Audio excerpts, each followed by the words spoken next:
So how would one recognize stream entry in their personal life? You know, if there is there certain characteristics? Yeah, well, stream entry is, there are ways of recognizing it. Stream entry is, first of all, it's a distinct moment that occurs, but that you have to be very cautious of that, because in meditation, there's all kinds of powerful experiences one can have, and it's quite common for people to misinterpret them. Yeah. So you might, just going by the experience is not enough. But stream entry is a complete purification of view, ditti, the understanding.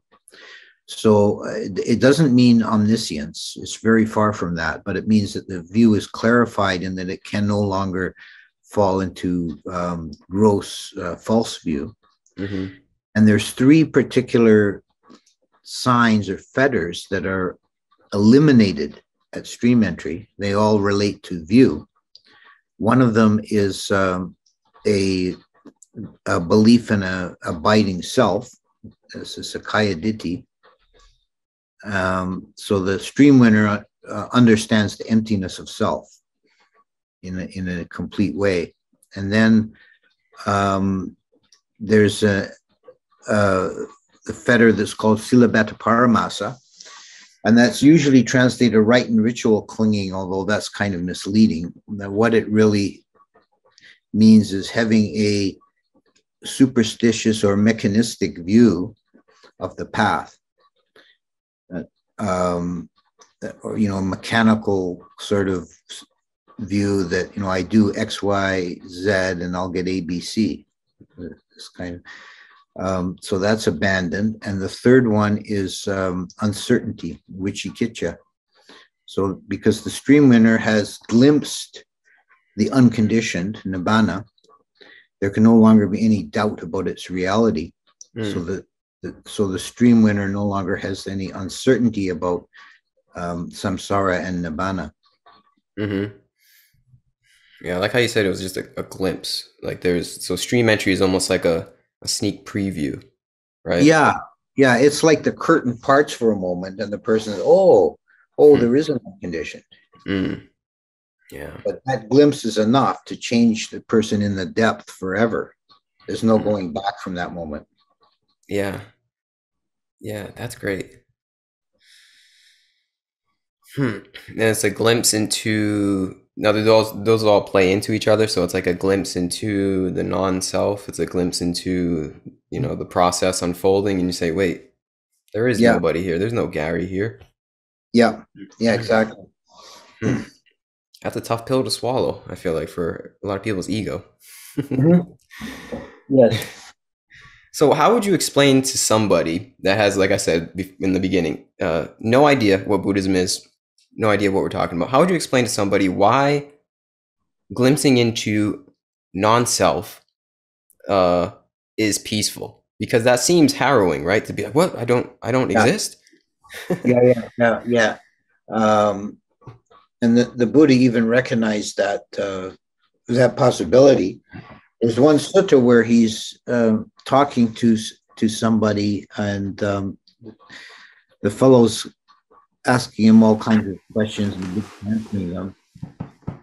And at one point he asks him, well, then, is there a self or not? And the Buddha kind of dodges the question. He kind of changes the subject. He shifts aside from the answering it directly.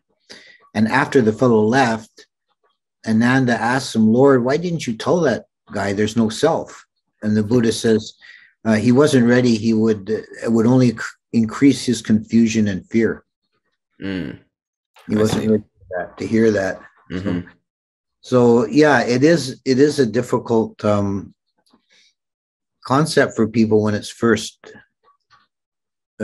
encountered, but gradually you begin to appreciate the liberating quality of it. If you're not bound to an identity of self, then there's no fear, there's no anxiety, there's no constraints, there's no boundaries. Yeah. But we have fear because we fear that there's going to be some hurt or danger to ourself. But if there's no self to be damaged or lost, then there's nothing to fear.